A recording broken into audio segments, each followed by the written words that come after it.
Okay, the pectoral girdle then consists of two bones. We have the clavicle and we have the scapula.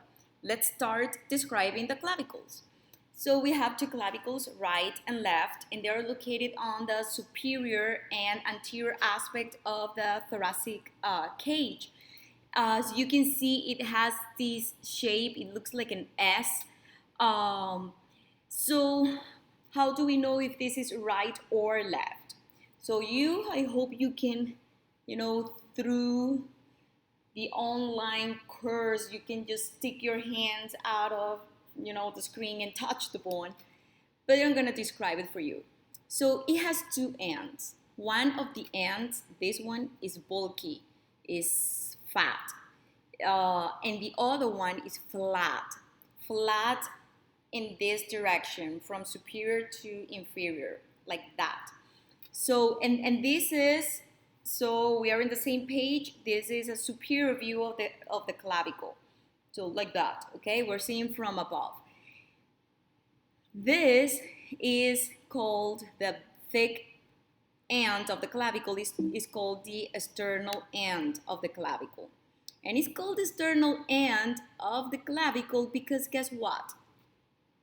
Articulates with the sternum. Now you have to be in anatomy, you need to be obsessive. I always say you need to be as specific as you can. Remember, the intention in here is that when you make an anatomical description, the other person can exactly understand what you're talking about without even looking at you. So the external end of the clavicle articulates with the clavicular notch of the sternum, of the manubrium of the sternum, if we want to be more specific. If you remember, the manubrium is just the superior portion of the sternum. It has the jugular notch, and then the clavicular notch, and then the notch for the first rib. Right here in the clavicular notch is where the sternal end attaches to the sternum. So of course this is facing medially. On the other side, we have the acromial end. And I know this is a new word for you, but it's going to make sense when we describe the scapula because the acromial end articulates with one part of the scapula that is called the acromion. Look at that. See? Laterally. And of course, so this is the lateral end or the lateral side of the clavicle. So two ends, the external and the acromial end. Functions, like again, in here we're going to find attached muscles, skeletal muscles, that more than provide mobility to the pectoral girdle, they're going to stabilize it, to attach the clavicle to the thoracic cage and to the scapula. Most importantly, the clavicle, what it's going to do is to hold laterally the scapula and the humerus, which is the bone of the upper arm. So let me move back to my app, and I'm going to show you right here the clavicle. Let me increase this a little bit. Zoom in. Can I? No. Okay. So in here we have the clavicle horizontally placed in their superior lateral aspect and anterior aspect of the thoracic cage.